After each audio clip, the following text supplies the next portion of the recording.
Hi, in this video we're going to style this little juniper for the first time. It's a little plant that I picked up at a nursery.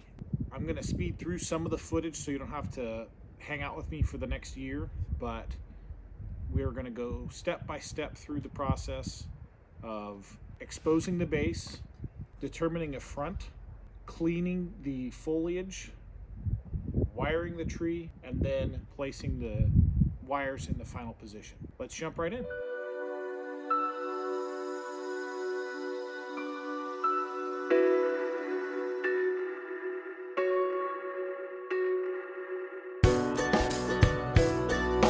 Most often these trees are destined for some sort of landscape, and so the growers tend to plant them pretty deep in these pots. And so even what I just cut off won't be enough.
All right, so as I get through some of the base of this stuff, there are some pretty thick roots that can be cut out, should be cut out, because they're crisscrossing over the top of the trunk.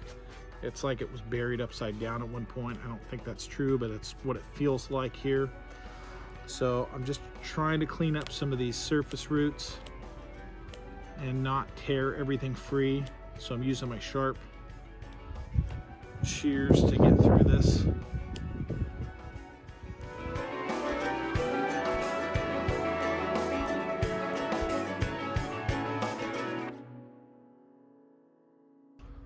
I will end up having to slip pot this into something a little bigger later.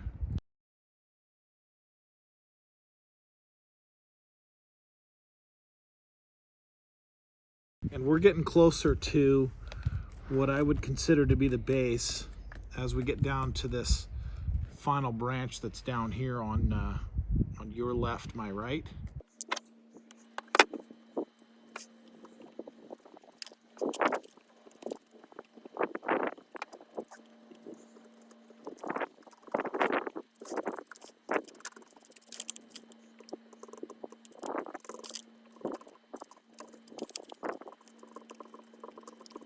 So as I get down towards the base of this, I've created some negative space or some voids underneath some of these roots. These are going to have to be cut free. I can't have this negative space here. And so there's a couple of other bigger roots towards the top. These are all going to get cut. They're growing in a really awkward direction. And so we're going to cut these free right now. So roots like that, not going in the right direction. This was crossing directly behind or in front, depending on which we decide being in the front of the tree. So not in a good space. Using, again, sharp shears to make sure that these are not adversely affected. The tree is not adversely affected by these cuts. And I'm just trimming some of the stuff off the top so that we don't have a bunch of roots sticking up that don't contribute to the overall plan.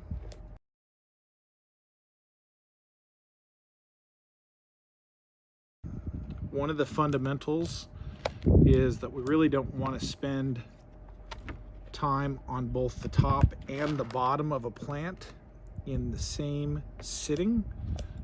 We got to give the plant time to recover from this work. This is going to stress the tree out, having the roots exposed like this, so we're going to be careful not to overstress the top of the plant. So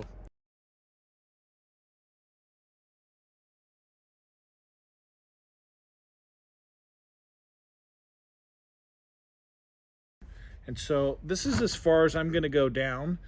The roots are pretty prolific here towards the top, which is fine. Again, I'm going to have to get some dirt on here or find another a little bit taller pot. I need about 1/8 of an inch to hold some more soil on top here. What I'm looking for is potential fronts for this tree. So that branching, makes me think that maybe this side that you're looking at could be a potential front.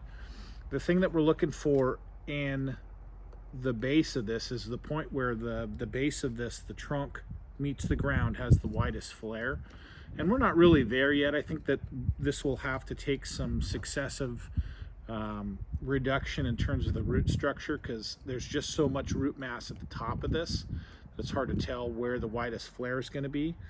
The thing that we want to watch for is what we call inverse taper or reverse taper. From the base of the tree to the very top of what we've got, we don't want to have places where it's wider up here than it is down here. That happens at places where branches meet the trunk in the same space. So we're watching for that as we go up. You can see that we're looking for movement in the trunk.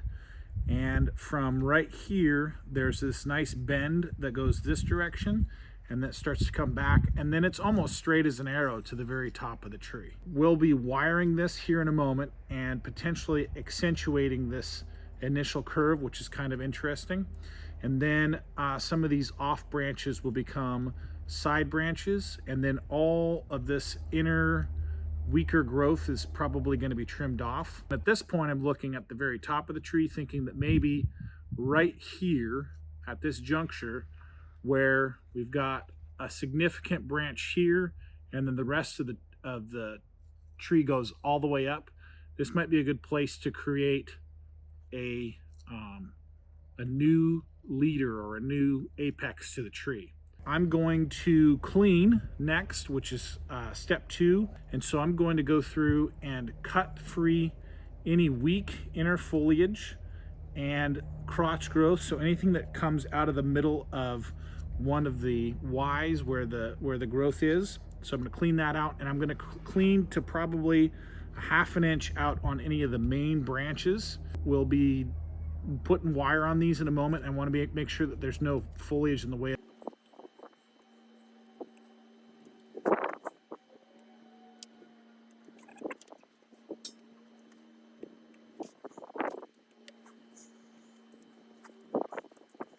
Some of this is a good example of what weak inner growth would be. So there's a lot of smaller twigs coming off of this main trunk. And then we get up to more significant branches like this one. I'm going to remove some of these smaller twigs so that I've got room to wire and I'm not running into these little pieces of growth.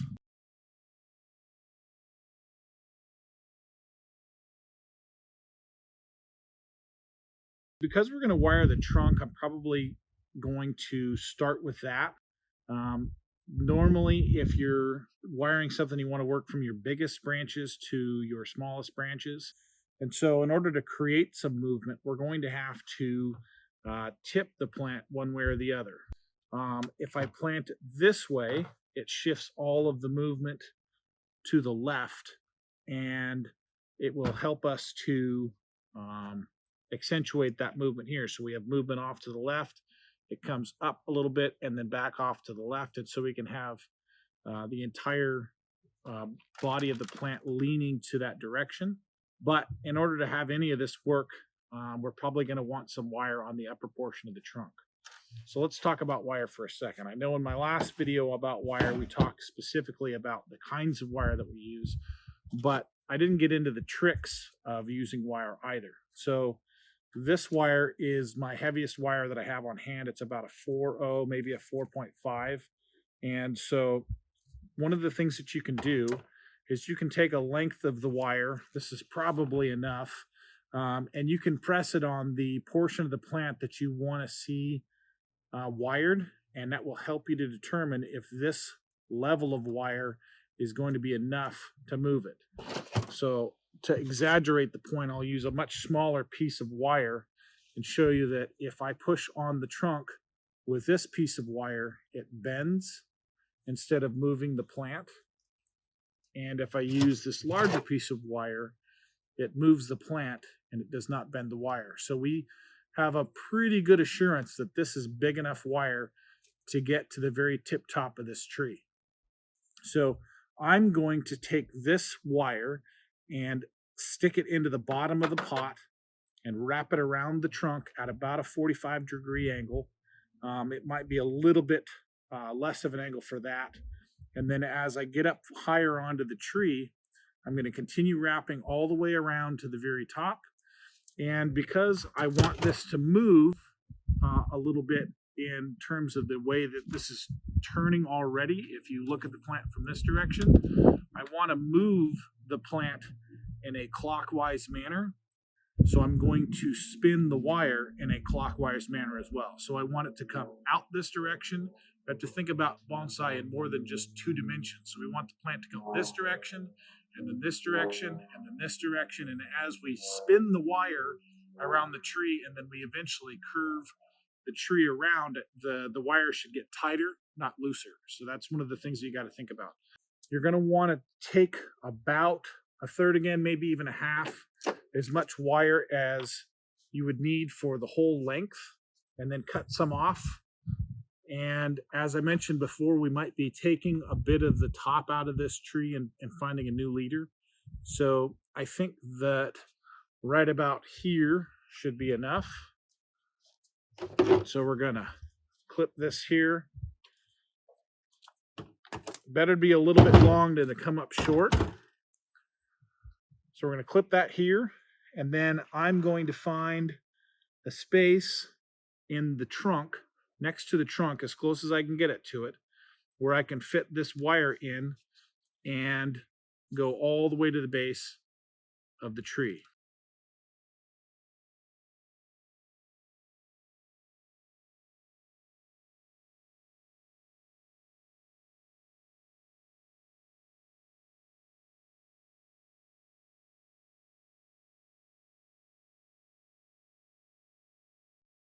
And then towards the very last wrapping here, I'm going to just let this sit for now. I don't know that I can get this properly adhered without using my pliers. So we'll keep wiring on the tree. That's the biggest piece.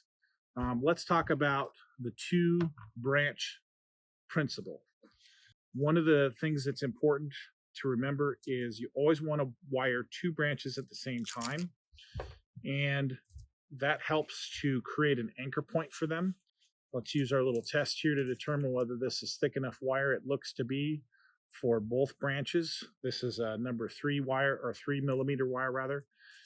Maybe I'll sink a wire into the base for this one, and then I'll wire these two together, and then I'll wire these two together, and then I'll wire these two together, and probably one of these will end up being cut out, and then this will be our new leader. Something like that. Let's get going.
All right, hey, so it's a different day. My camera died in the middle of my filming of this, so I unfortunately missed the repotting, which essentially, like I said at the beginning of the video, was just a slip pot. So I took it from a gallon-sized pot to probably, I think this is a 2-gallon pot. Obviously cut the top down on the pot, and it is in some highly organic potting soil, something like essentially bark and peat moss mixture. I'm not going to worry about doing a bonsai soil at this point, just because I'm not totally sure the plant's going to live for a while. Until it gets trained up a little bit better, I'm not going to worry about bonsai soil. So I'll spin around here and I'll talk a little bit about a couple of the issues that I ran into with this plant. So as you can tell here, this branch where it joins, it's just right at the base here. This is too low for a first branch, but I don't want to cut off any more of the foliar mass than I already had. So it gets to stay for now. And obviously, overall, I didn't reduce much of the overall size. I tried to leave as much foliage as possible just because I don't want to impact the plant negatively. So because junipers can be pretty heavily impacted by a large reduction in foliar mass. So this is the 360 view. And for an initial styling, I had some trouble with the directionality on some of these branches. So I'm not in love with the placement of everything. And as you can actually see, I got, primary wiring on most of these, but I didn't really get to much secondary or tertiary wiring. So like this one would be a secondary, and it might even have some tertiary wiring on there, but I only got some primary wiring on this branch. Just because I wasn't sure that I was going to keep that branch. But overall, I tried to shorten up the distance between some of the longer shoots and the base of the trunk by giving it some movement this way and that. This wire's going to stay on probably this growing season. Repot, a little bit tilted. It used to, as you can remember, it sat straight up. So I tilted it a little bit so that I get a little bit more movement at the base right off the bat. This lowest branch here will be sacrificial. It'll be cut free, and potentially even this one here will be as well. I think this one probably is the lowest I would want to have a first branch. But for now, they're adding to the thickness of the trunk, and so we'll keep those on there. Hopefully you liked this video. If you have any questions, comments, or concerns, jump in there down below, and thanks for watching.